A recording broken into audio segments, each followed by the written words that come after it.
Hello dear students, हम लोगों ने जो है 3.4 के क्वेश्चन नंबर 1 का 3 हल कर लिया था। आज हम लोग करेंगे क्वेश्चन नंबर 4। ठीक है, तो चलिए सबसे पहले विलोपन विधि से जो है हम लोग इसको हल करेंगे, क्योंकि दोनों विधि से करना है।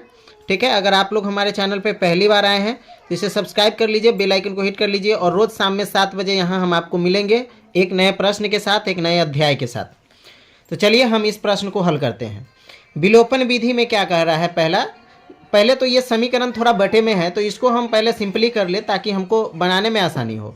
ठीक है, यह है x/2 plus 2y/3 equal to -1।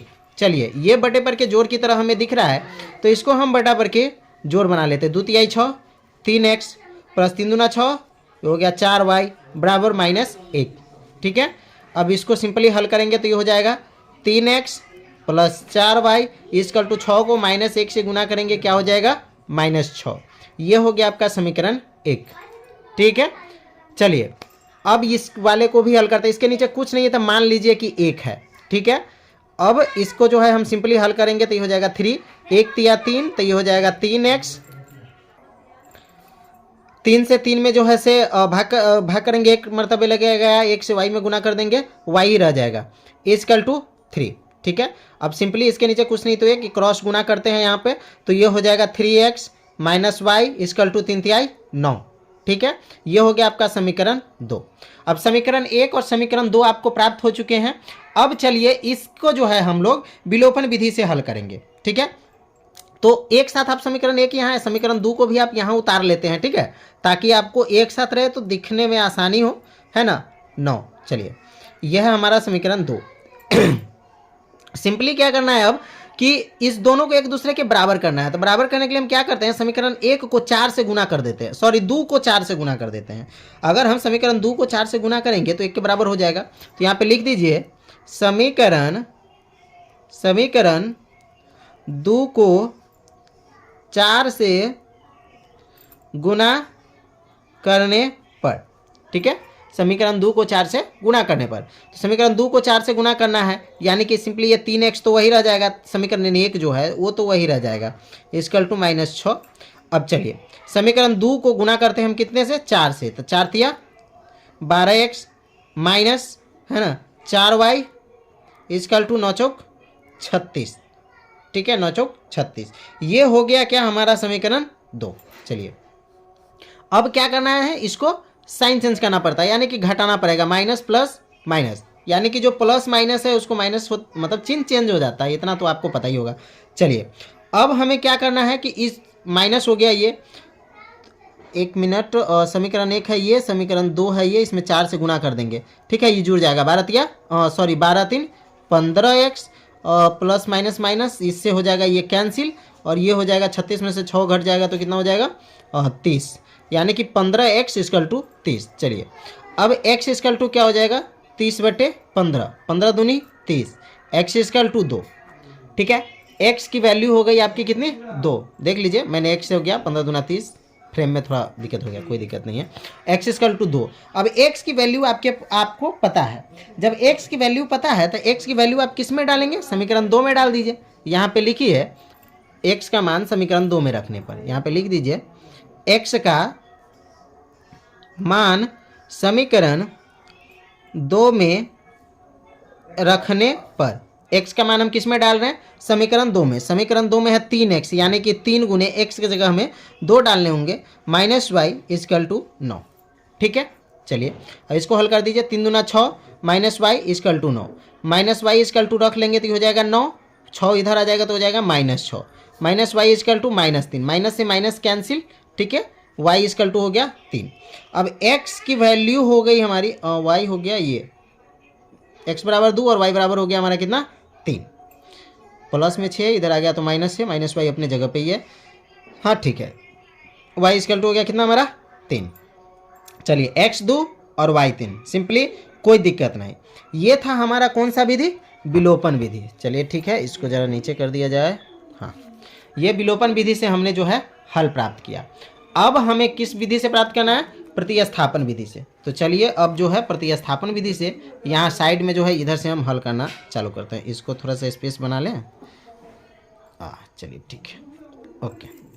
अब यहाँ पे इसी पेज पे कर लेते हैं, क्योंकि साइड में थोड़ा जगह है और हो जाएगा यहाँ पे, इसके लिए मैं यहाँ पे कर रहा हूँ। ठीक है, प्रतिस्थापन विधि। अब हम लोग हल करेंगे किस विधि से?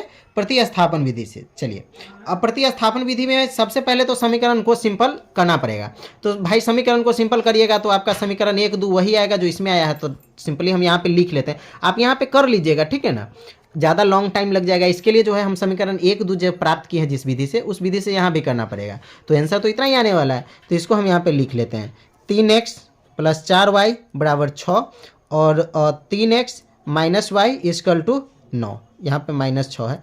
ये हो गया समीकरण 1 और ये हो गया समीकरण 2। इतना तो प्राप्त होने वाला है, ये तो हम जानते ही हैं। अब यहाँ से आपको प्रतिस्थापन विधि से हल करना होगा। तो प्रतिस्थापन विधि से हल करने के लिए आप सबको पता है कि पहले क्या करना होगा, समीकरण 1 या 2 में y की वैल्यू आपको प्राप्त करनी होगी। अरे ठीक है, तो y की वैल्यू आपको प्राप्त करनी होगी। तो समीकरण 2 से y का मान निकाल लेंगे, क्योंकि यहाँ पर सिंपली y है तो ज़्यादा परेशानी नहीं होगी। तो यहाँ पे हम लिख लेते हैं समीकरण 2 से y बराबर, ठीक है, y बराबर हमारा कितना हो जाएगा, और 3x - 9। क्या हो जाएगा, 3x हमारा और -9। अब समीकरण 1 में y का मान डाल दीजिए। ठीक है, तो यहाँ पे आपको लिखना होगा समीकरण 1 में y का मान रखने पर यहाँ पे 2 स्टेप है, मैं एरो दे देता हूँ ताकि कन्फ्यूजन हो। समीकरण 1 में y का मान रखने पर, तो y का मान रखेंगे 3x + 4y है, यानी कि 4 गुने y के जगह पे आपको क्या डालना है, 3x - 9। ठीक है, = में कितना है, -6। चलिए कोई दिक्कत नहीं है। अब इसको हल करिए, 3x + 4 × 12x - 9 × 36 = -6। ठीक है, चलिए अब हो गया, 12 3 जुड़ जाएगा, क्या हो जाएगा, 15x बराबर -36 उधर जाएगा तो क्या हो जाएगा, +36। तो 36 में से 6 घट जाएगा तो कितना हो जाएगा, 30। अब x = क्या हो जाएगा, 30/15, यानी कि 15 दूनी 30। x = हमारा कितना हो गया, 2। इसमें भी हमें x की वैल्यू पता चल गया। ठीक है, अब जब x की वैल्यू पता चल गई तो अब हमें किसका वैल्यू निकालना होगा, y का। तो सिंपली x का मान किस में रखना होगा, समीकरण 2 में। तो चलिए हम डालते हैं x का मान समीकरण 2 में रखने पर, x का मान समीकरण 2 में रखने पर। तो चलिए समीकरण 2 में जो है हम x का मान रख देते हैं, यानी कि 3 गुने x के जगह 2 - y = 9। 3 दूना 6 - y = 9। तो -y = 9 -6 इधर आएगा, +6 है तो इधर हो गया -6, यानी कि y = 9 में से 6 गया तो 3, -y है तो -3, y = -3।